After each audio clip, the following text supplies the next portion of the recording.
सलाम, नमस्ते, राम राम। कैसे हैं आप सभी? वैसे भी हम इतनी वॉर जोन की खबर आपको बताते हैं, पता नहीं आप क्या सोचते होंगे, लेकिन वहाँ के अपडेट भी जानना ज़रूरी है। प्रत्यक्ष या अप्रत्यक्ष ये हम सभी को प्रभावित करते हैं। तो आज की हमारी खबर भी इसी के इर्द गिर्द है। ताज़ा धमकियाँ, तनातनी का दौर। दुनिया जब अलग अलग मोर्चे पर युद्ध झेल रही है तब तनातनी से बचना चाहिए। पर जैसे कि मैं हमेशा कहता हूँ, चौधरी जी यानी अमेरिका, उनकी दिक्कत यह है कि उन्हें जबरन लोगों की भलाई करनी है। कोई ना चाहे तो भी वो भलाई करने पर आमादा हो जाते हैं। अब वो अल्टीमेटम देने पे आ गए हैं, धमकियां देने पर आ गए हैं, वार्निंग लगातार बढ़ती जा रही है। मतलब इसी से अंदाज़ा लगा लीजिए कि मैं ललित प्रजापति और मेरे साथ जो है वो आनंद प्रजापति जुड़े हुए हैं। आनंद हमारी डिजिटल टीम को लीड करते हैं और विदेश का, मैंने आपको पहले भी कहा है कि विदेश के मसले जितने नज़र आते हैं उससे कहीं ज़्यादा गहरे जाते हैं। इसी लिए हम आनंद के ज़रिए से समझने की कोशिश करेंगे इस बार की धमकी में ताज़ा क्या है। अलग अलग पॉइंट्स हमारे होंगे। नेतन्याहू से इसे शुरू करेंगे, इसके बाद ट्रंप की जो धमकी है, फिर ईरान और बाकी मुस्लिम कंट्रीज़ के बीच किस तरह से तनातनी है या किस तरह से तनातनी पैदा करने की कोशिश हो रही है। तो और भी दो एक पॉइंट रहेंगे। अब चलते हैं, सीधा आनंद के पास चलते हैं। आनंद, ताज़ा धमकी बिल्कुल दी गई है और जो एग्रेशन है ट्रंप का वो लगातार बढ़ रहा है।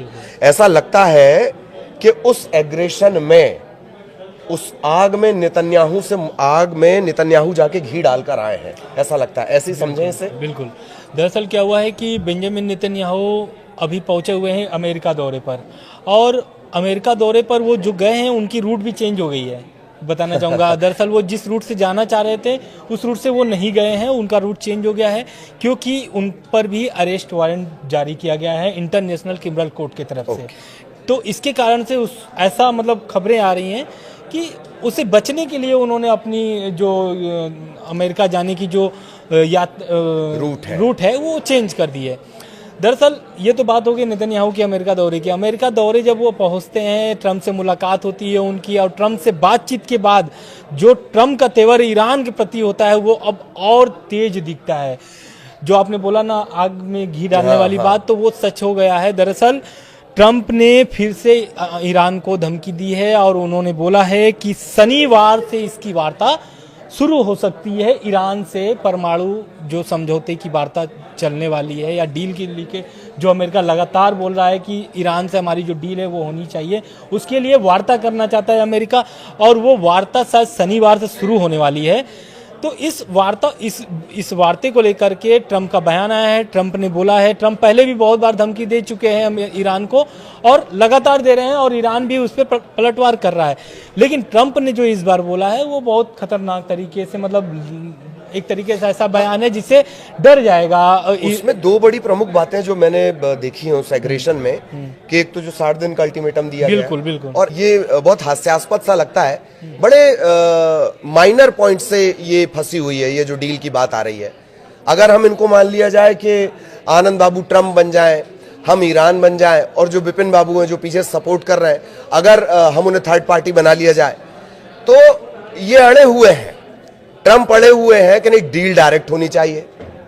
ट्रंप जो कह रहे हैं कि डील डायरेक्ट होनी चाहिए या किसी हम मध्यस्थता को स्वीकार नहीं होना चाहिए, हम किसी मीडिएटर के थ्रू बात नहीं करेंगे। कितना बारीक सा पॉइंट है कि आप एक मीडिएटर के पॉइंट को लेकर और इतने बड़े मसले को अटकाए हुए हैं।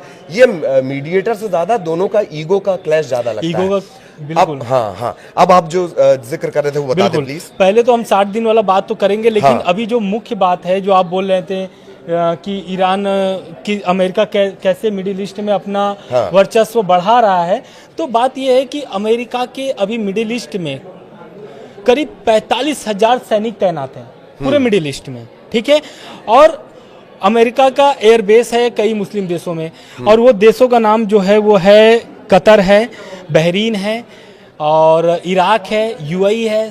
तो इन सब देशों में क्या है कि जो एयरबेस है, इन जगहों पर अमेरिका के सैनिक तैनात हैं। करीब पूरे मिडिल ईस्ट में 45,000 सैनिक तैनात हैं। तो अब क्या है कि ईरान ने धमकी दी है अब मुस्लिम देशों को, ठीक है। और ये जो खबर आ रही है ये मतलब एक तरीके से चौंकाने वाली खबर है, क्योंकि ईरान खुद मुस्लिम देश है और वो मुस्लिम देशों को एक तरीके से धमकी दी है। और वो धमकी इसलिए क्योंकि वो नहीं चाहता है कि मुस्लिम देशों के या मुस्लिम देश के धरती से ईरान पर हमला हो।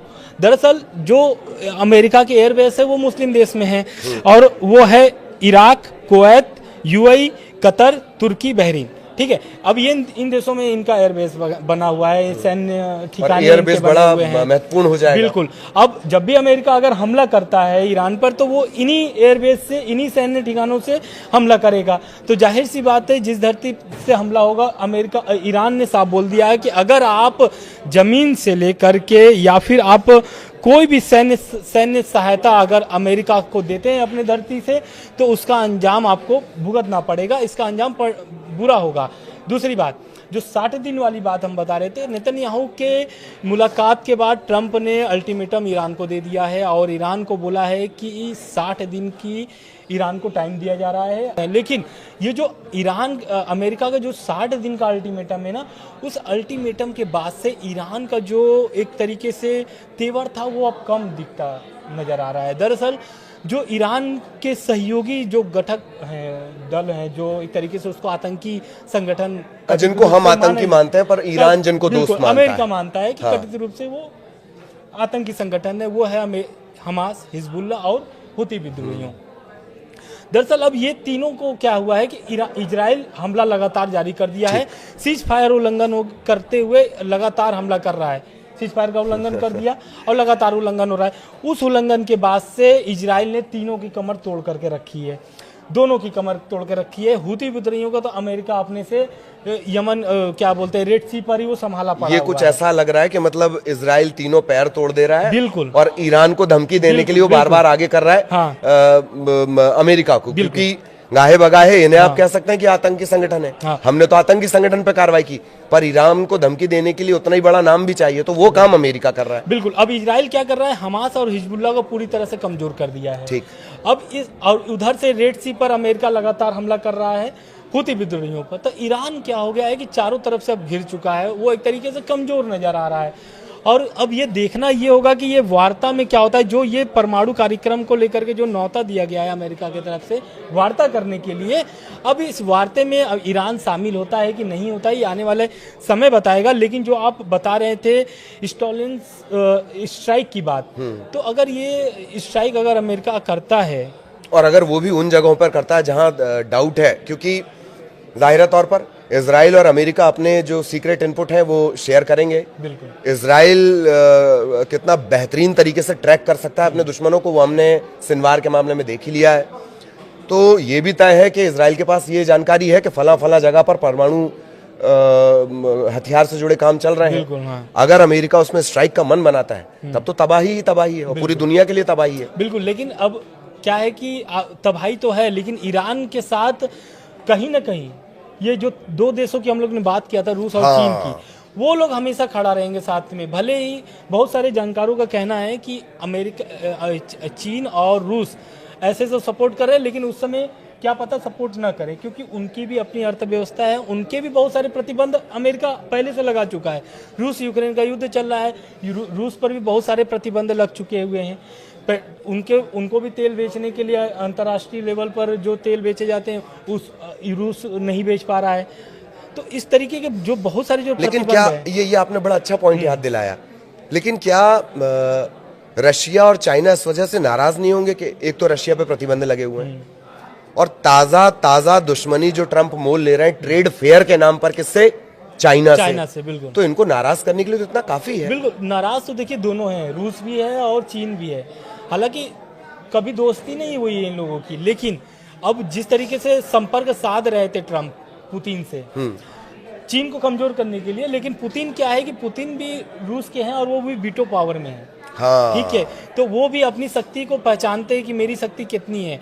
ट्रंप बहुत बार प्रयास किए कि पुतिन को साध करके रूस यूक्रेन का सीजफायर कर दिया जाए युद्ध को, और वॉर जो है वो खत्म कर दिया जाए, लेकिन ऐसा होता नहीं है। ट्रंप लगातार बात करने के भी प्रयास करते हैं पुतिन से। पुतिन एक बार तो ऐसा हुआ कि पुतिन से बात करने के लिए फोन पर बातचीत थी पुतिन की, पहले से शेड्यूल था कि ट्रंप और पुतिन से बातचीत है। पुतिन 1 घंटे वेट कराने के बाद ट्रंप से बात किए थे। ट्रंप का उस पर कुछ दिन बाद बयान आता है और वो बोलते हैं कि मैं पुतिन से नाराज हूँ। पुतिन बात मानने के लिए तैयार नहीं है। तो ऐसे ऐसे खबरें लगातार आते रहते हैं युद्ध से संबंधित। एक लास्ट क्वेश्चन की तरफ हम बढ़ेंगे। आप जब भी ट्रंप के जिक्र करते हैं तो मुझे ऐसा लगता है होता है कभी कभी कोई आदमी सुबह सोकर उठता है, हाँ। फिर वो एक गेम खेलता, अक्कड़ बक्कड़ बम्बे, वो 80-90 पूरे 100, आज मैं क्या डिसाइड करूं। बहुत अजीब सी बातें हैं, मतलब मैं मीम्स की बातें कर रहा हूँ सोशल मीडिया पर जो चल रहा है। अब द फाइनल क्वेश्चन, कि क्या वाकई आपको लग रहा है कि अब अमेरिका का एग्रेशन बढ़ा है और इस बार वाकई चिंता की बात है? क्योंकि आप जब दिनों में डेडलाइन देने लगे, 60 दिनों का अल्टीमेटम देने लगे, और आप ये कह दें कि नहीं शनिवार से तो तुमको बातचीत की मेज पर आना ही है, कितना खतरनाक है ये पूरी विश्व बिरादरी के लिहाज से? बिल्कुल, देखिए अगर ईरान पे हमला होता है ना अमेरिका की तरफ से, तो जाहिर सी बात है मुस्लिम देश कहीं ना कहीं ईरान को ही सपोर्ट करेंगे। अब उसमें कुछ मुस्लिम देशों को अगर हम निकाल दें, क्योंकि सऊदी अरब, यूएई, ये लोग व्यापार के नज़रिए से जाने भी जाते हैं और वो लोग व्यापार करने के लिए ज़्यादा इच्छुक होते हैं, युद्ध वो लोग नहीं मानते हैं। जाहिर तौर पर। और वो हमेशा बोलते हैं कि युद्ध से समाधान नहीं निकलता है, बैठ के बातचीत से समाधान निकलता है।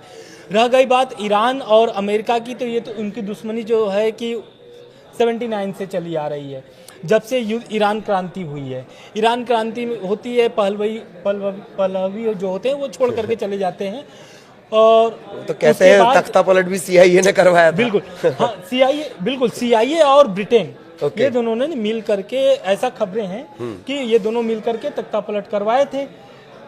जो पहले शासक थे ईरान के, वो चाहते थे कि तेल की राष्ट्रीयकरण हो जाए, तो उसलिए ब्रिटेन और सीआईए मिल करके तख्ता पलट कराते हैं, लाते हैं पहलवी को। पहलवी क्या करते हैं, पहलवी एक तरीके से अमेरिका के छत्र छाया में जी रहे थे, अमेरिका जैसा बोलता था वैसा करते थे। हाँ। ये बात खुमैनी जानते थे। खुमैनी को जब ये बात लगी कि यार ये तो देश को बेच देगा, ईरान को तो पूरा बेच देगा ऐसे, तो तब फिर क्या करते हैं, खुमैनी एक क्रांति शुरू करते हैं ईरान में, और फिर पहलवी को छोड़ करके देश भागना पड़ता है। और खुमैनी आज के समय में ईरान के सबसे बड़े नेता माने जाते हैं। मतलब अगर आयतुल्लाह अली खमनेई की बात ना करें तो हम अभी के समय में तो आयतुल्लाह अली खमनेई को ही एक तरीके से वो ईरान के सुप्रीम लीडर है। तो पर ये खुमैनी से खामेनेई तक का पूरा सिलसिला है जो 2018 तक आता है। JCPO है इसमें 2015 में, 2013 में शुरुआत, 2015 में JCPO के जो गठन हुआ था, और 2018 में ट्रम्प खुद इससे बाहर निकल जाते हैं। और एक बात और भी है, जब ट्रम्प आ रहा है रिश्तों में तनातनी तब ज्यादा है। बिल्कुल, रिश्तों में तनातनी भी ज्यादा है। ओबामा के टाइम पे उसको ढील भी दी गई थी। बिल्कुल, उनकी तो दोस्ती और मतलब एक तरीके से जो उनके संबंध खराब थे वो सुधर रहे थे धीरे धीरे, और ओबामा भी चाहते थे कि ईरान से मेरी जो संबंध है वो सही हो जाए, सुधर जाए, क्योंकि कोई भी देश किसी भी देश से दुश्मनी नहीं चाहता है। तो कुल मिलाकर के ईरान और अमेरिका की जो युद्ध है, अगर ईरान 60 दिन का अल्टीमेटम के अंदर में, जो अल्टीमेटम मिला है उसके अंदर में अगर ईरान बातचीत के लिए तैयार हो जाता है, वार्ता के लिए तैयार हो जाता है, तो इसकी रूपरेखा कुछ और होगी। अगर नहीं तैयार होता है तो जैसा ट्रम्प बोल रहे हैं वैसा कर भी सकते हैं, क्योंकि ट्रम्प ऑलरेडी अभी हमला कर रहे हैं हूती विद्रोहियों पर, जो ईरान का एक तरीके से कथित रूप से सहयोगी है। तो ईरान, यमन जो है लगभग 30% यमन पर कब्जा है हूती विद्रोहियों का, और ये ट्रम्प को बहुत खटकता है, क्योंकि जो रेड सी है वहाँ से जो व्यापार होते हैं करीब दुनिया का 14% व्यापार होते हैं। तो इस व्यापार, ट्रम्प है व्यापारी आदमी और वो हर चीज़ व्यापार से जोड़ करके देखते हैं। जैसा आपने बोला ट्रेड वॉर क्यों हो रहा है, क्योंकि अमेरिका को वो बढ़ावा देने के लिए लगातार वो इस तरीके का एक तरीके से टैरिफ लगा रहे हैं सभी देशों पर, और अपने देश को मजबूत करने के लिए। तो कहीं ना कहीं ये देश को तो नुकसान, जिस पे टैरिफ लगा रहे हैं उनका तो भारी नुकसान हो रहा है। सेंसेक्स पूरा गिरे पड़े हुए हैं सब जगह। बिल्कुल, तो जो बात आपने कही है, कहीं ना कहीं से धंधा आ ही जाता है। मैंने अभी 2 दिन पहले जो आपको वीडियो दिया था उसमें मैंने इस बात का जिक्र किया, एक संपादकीय एडिटोरियल का मैंने जिक्र किया है। सुनील सर ने, सुनील कुमार जी, डेली छत्तीसगढ़, उन्होंने ये लिखा है।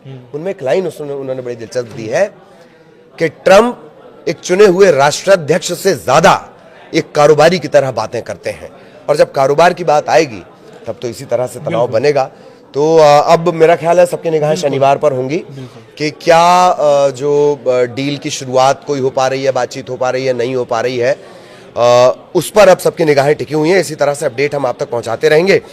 और अभी के लिए आप मुझे यानी ललित प्रजापति और आनंद प्रजापति को इजाजत दीजिए। हम फिर हाजिर होंगे जो भी अपडेट इसमें रहता है उसके साथ। नमस्कार।